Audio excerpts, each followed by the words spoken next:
मेरे बच्चे सुन लें और इस क्षण को साधारण मत समझो, क्योंकि यह कोई चेतावनी नहीं, यह एक संकेत है और यह संकेत मैं महादेव स्वयं तुझे दे रहा हूँ। बहुत समय बाद एक विशेष काल के पश्चात होने वाले इस पवित्र पर्व के समीप तेरे जीवन में ऐसी घटनाएं घटित होने वाली हैं जो केवल तेरे बाहरी जीवन को नहीं बल्कि तेरी भावनाओं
सह चुका है और अब इस चक्र का विस्तार समाप्त होने वाला है।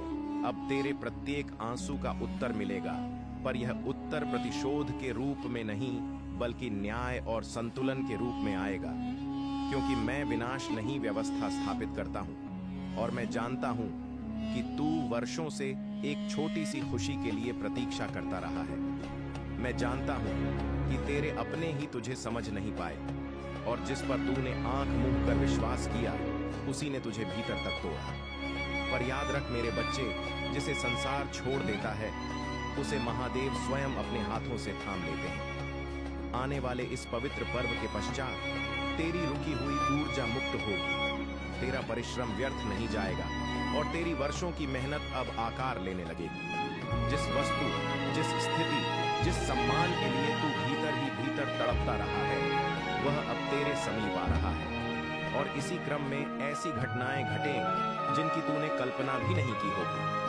कुछ सत्य सामने आएंगे, कुछ मुखौटे उतरेंगे और कुछ रिश्ते बिना शोर किए अपने आप समाप्त हो जाएंगे। थोड़ा कष्ट होगा, पर वही कष्ट तेरे भविष्य को छोड़ देगा। इस समय तुझे संयम रखना होगा, वाणी पर, क्रोध पर और मन पर, क्योंकि यह विघटन नहीं बल्कि पुनर्निर्माण है। और यदि घर में अशांति हो तो शिवालय जाना, शिवलिंग पर शहद अर्पित करना और केवल इतना कहना, हे महादेव मेरे घर में शांति स्थापित कर। मैं सुनूंगा कुछ संबंधों का सत्य सामने आएगा।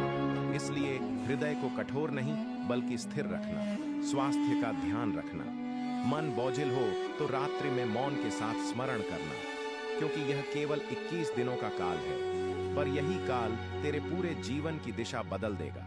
मेरे बच्चे, इस परिवर्तन के काल में तुझे यह समझना होगा कि जो कुछ टूट रहा है वह तेरे विरुद्ध नहीं बल्कि तेरे भार को हल्का करने के लिए है, क्योंकि जिन संबंधों, आदतों और विचारों को तू अब तक अपनी शक्ति समझता रहा वही भीतर ही भीतर तुझे थका रहे थे।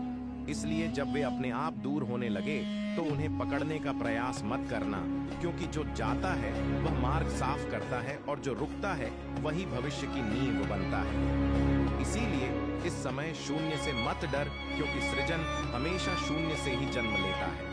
मैं देख रहा हूं कि तेरे भीतर प्रश्न उठ रहे हैं, मन बार बार भविष्य की ओर भाग रहा है और तू जानना चाहता है कि यह परिवर्तन कब पूर्ण होगा।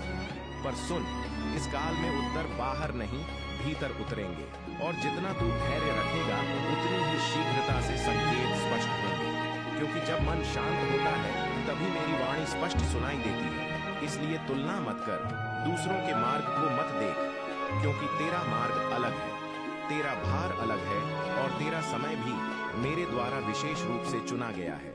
इस अवधि में कुछ ऐसे अवसर तेरे सामने आएंगे जो पहली दृष्टि में छोटे लगेंगे, पर उन्हीं में भविष्य का बीज छिपा होगा।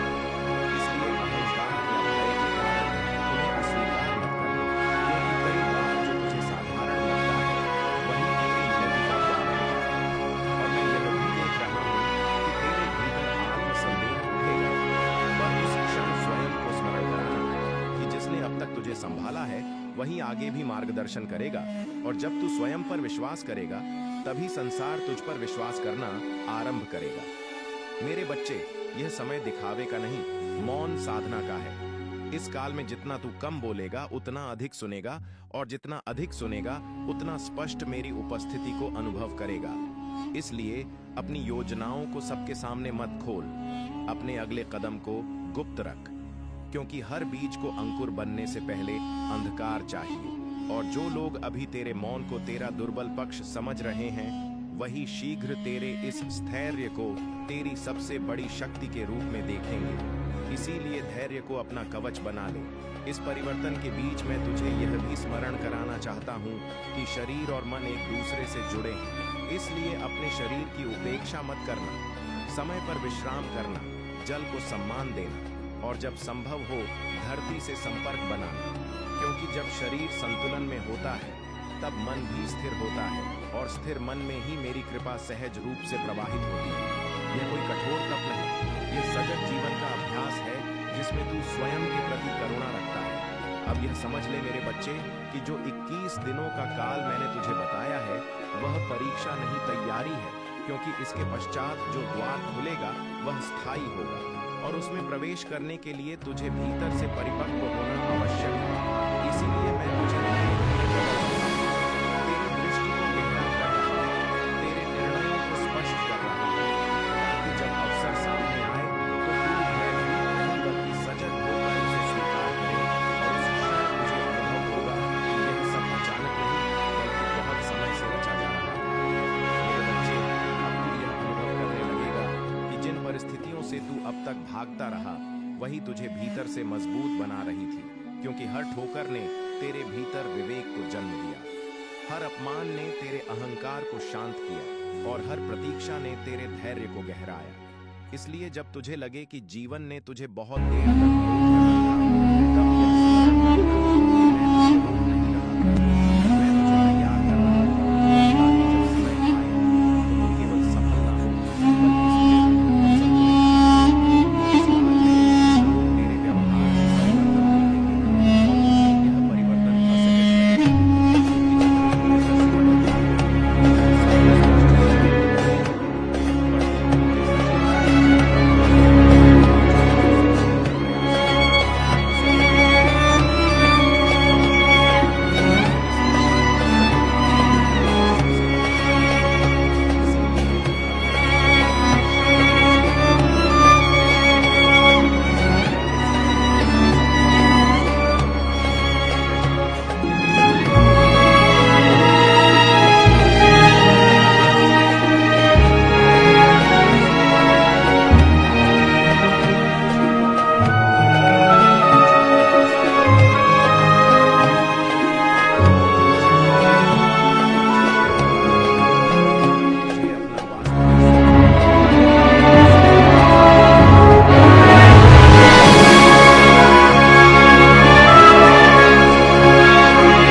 युद्ध समाप्त होने लगते हैं।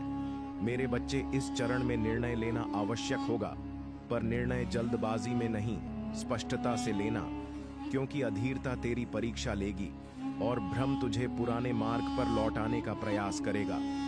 पर उस क्षण मेरे नाम का स्मरण करना और स्वयं से पूछना कि क्या यह निर्णय भय से जन्म ले रहा है या शांति से, क्योंकि जो निर्णय शांति से लिया जाता है वही दूर तक साथ निभाता है, और जो भय से लिया जाए वह थोड़ी दूर चलकर ही बोझ बन जाता है। मैं यह भी देख रहा हूँ कि तेरे भीतर सेवा का भाव जागृत हो रहा है, बिना किसी अपेक्षा के किसी के काम आ जाने की इच्छा, और यही संकेत है कि तेरी ऊर्जा अब केवल स्वयं तक सीमित नहीं रही, क्योंकि जब आत्मा विस्तार चाहती है तब वह देने की ओर झुकती है। इसलिए यदि अवसर मिले तो सहायता कर, पर स्वयं को थका कर नहीं, क्योंकि संतुलन ही धर्म है, और जो संतुलन में रहकर देता है वही सच्चे अर्थों में समृद्ध होता है। इस परिवर्तन के दौरान तुझे कुछ क्षण ऐसे भी मिलेंगे जब सब कुछ रुक सा जाएगा, जैसे समय ठहर गया हो, और वही क्षण सबसे महत्वपूर्ण होगा, क्योंकि सृजन से पहले स्थिरता आती है।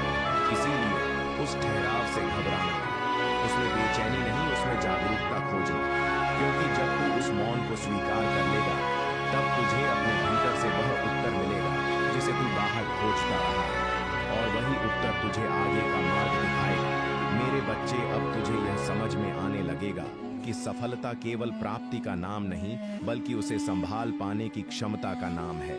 और इसी कारण मैं तुझे धीरे धीरे उस मानसिकता की ओर ले जा रहा हूँ जहां तू परिणाम से अधिक प्रक्रिया का सम्मान करना सीख सके, क्योंकि जो प्रक्रिया से प्रेम करता है उसके लिए परिणाम कभी बोझ नहीं बनते। और जब तू इस सत्य को आत्मसात कर लेगा तब तुझे प्रतीक्षा भी भारी नहीं लगेगी, बल्कि वह भी साधना का ही एक रूप प्रतीत होगी। अब कुछ संकेत बाहरी रूप में भी प्रकट होंगे, कुछ संयोग, कुछ बार बार दोहराते दृश्य, और कुछ ऐसे क्षण जब तू स्वयं से कहेगा कि यह पहले भी देखा हुआ लगता है, और यह संकेत तुझे यह स्मरण कराने आएंगे कि तू सही मार्ग पर है। इसीलिए उन्हें अनदेखा मत करना, पर उनसे आसक्त भी मत होना, क्योंकि संकेत मार्ग दिखाते हैं। मार्ग पर चलना तुझे ही होता है, और जब तू चलता है तभी मैं तेरे साथ साथ प्रकट होता हूँ। इस चरण में तुझे अपने शब्दों की शक्ति का भी बोध होगा, क्योंकि जो तू बोलता है वही तेरे भीतर आकार लेता है। इसीलिए स्वयं के विषय में कठोर शब्दों का प्रयोग मत करना, और अतीत को दोष देने की आदत छोड़ देना, क्योंकि जब तू अपने वर्तमान को सम्मान देता है तभी भविष्य स्वयं झुककर तेरे समीप आता है, और जो ऐसे शब्दों के भी प्रकट हो जाता है। इसीलिए मौन में विश्वास रख, कर्म में सजग रह, और परिणाम मुझे सौंप दे। मेरे बच्चे, अब शांत रह, विश्वास रख, क्योंकि जो होना था वह घट चुका, जो घट रहा है वह आवश्यक है, और जो आने वाला है वह तेरे धैर्य, तेरी निष्ठा और तेरे सत्य का उत्तर है।